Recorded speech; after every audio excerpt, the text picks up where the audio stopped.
ऐसा क्यों होता है? जैसे आप नंबर्स की बात करते हैं तो नंबर्स आपका दे रखा है 2 मल्टीप्लाई √2, या फिर आंसर क्यों 2 आता है, या फिर 3 मल्टीप्लाई √3 इक्वल्स टू 3 क्यों आंसर आता है, या सर 5 √5 मल्टीप्लाई √5 तो आंसर 5 क्यों आता है।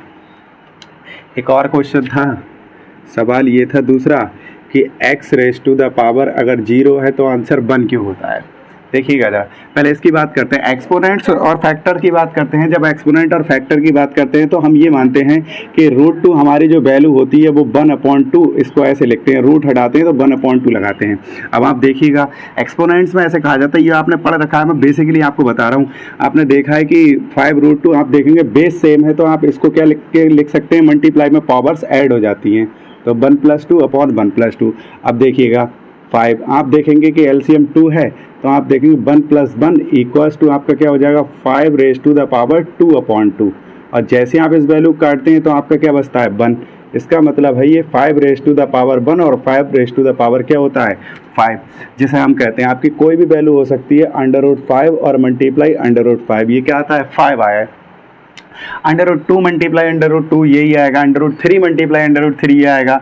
तो ये आपकी वैल्यू होती है। ये कारण होता है जो हम एक्सपोनेंट चैप्टर में पहले हम पढ़ चुके हैं, पर थोड़ा सा ध्यान नहीं देते, इसलिए लगता है कि ऐसे कैसे 2 हो गया, √3 3 कैसे हो गया, √5 5 कैसे होगा।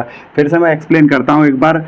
जब अंडर आप हटाएंगे तो स्क्वायर रूट हटाने पर आप क्या देखते हैं, उसकी पावर 1/2 लगती है, मल्टीप्लाई 5⁻1/2 हो गया। अब आप देख रहे हैं बेस सेम है तो आप 1/2 + 1/2 करेंगे।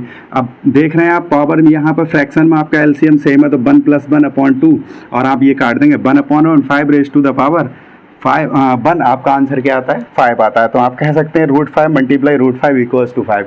इसी तरीके से कोई भी नंबर आपका होता है स्क्वायर रूट में तो आप उसको क्या बोलेंगे, आंसर उसका 5 आएगा या फिर आंसर 2 आएगा। जो भी नंबर होगा स्क्वायर रूट में 2 हो 3 हो या 5 हो, 2 बार मल्टीप्लाई करने पर आपका जो नंबर होता है वही आपका होल नंबर बन जाता है। नेक्स्ट आगे बात करते हैं। एक क्वेश्चन ये है x⁻⁴ इक्वल्स टू 1 क्यों होता है सर। तो देखिएगा आपने लॉगरिथमिक पढ़ा होगा, लॉग में एक वैल्यू होती है, लॉग की जब हम बात करते हैं जैसे x⁻⁴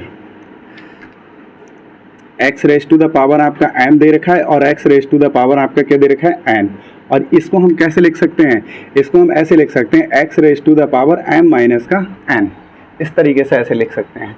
देखिए एक्सपोनेंट्स में भी हम ऐसे ही करते हैं तो लॉग के बेस में x⁻⁴ इस तरीके से लिख सकते हैं। अब देखिएगा अगर बराबर कर दें तो m बराबर n कर दें तो if m equals to m तो आपका हो जाएगा x⁻m और x⁻m और इक्वल्स टू x⁻m और माइनस का m।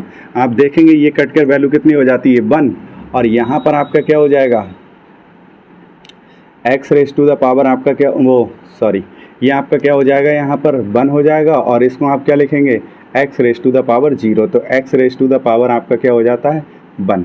तो किसी भी वैल्यू कोई भी आपका x क्या है, एक वेरिएबल है, ठीक, आप कोई भी वेरिएबल ले सकते हैं। 1 2 3 4 5 वेरिएबल क्या होता है, एक रियल नंबर होता है। आप जो भी रियल नंबर लगाएंगे, अगर आप कहेंगे 5⁻⁴ तो आपका आंसर 1 मिलेगा। 2⁻⁴ आपको क्या मिलेगा, आप x की जगह नंबर्स को पुट कर सकते हैं 1, 2, 3 डैश, ठीक है। तो x⁻⁴ 0 इक्वल्स टू 1। तो x⁻⁴ आप इसकी बात कर लेते हैं इस तरीके से। ये कंसेप्ट लॉगरिथमिक में होता है, जो आप पावर्स के लिए लेके चलते हैं तो इस तरीके से आप लेके चलेंगे x⁻m और माइनस x⁻n। जब लॉगरिथमिक में बात करते हैं, आप पावर्स की आप बात करते हैं या एक्सपोनेंट्स की आप बात करते हैं, तो ये सब एक्सपोनेंशियल या लॉगरिथमिक टर्म्स होते हैं। आप देखेंगे बेस सेम होता है तो आप ऐसे करके माइनस कर देंगे, पावर्स को माइनस कर देते हैं, और अगर बेस सेम होता है मल्टीप्लाई में होती है तो पावर्स को ऐड कर देते हैं। तो आपके ये दोनों चीज़ें थी, आपने कहा था, रिकमेंड करा था सर ये वैल्यू कैसे बनाती है कि सर √2 कैसे 2 होता है, तो ये आपका आंसर है। नेक्स्ट चैप्टर में बात कर, कल अगले चैप्टर की बात करेंगे, क्लास 10 मैथ और रियल नंबर्स पर बात करेंगे। सबसे पहले आपका इंट्रोडक्शन होगा, रियल नंबर्स होते क्या हैं, डे टू डे लाइफ में हम देखते हैं।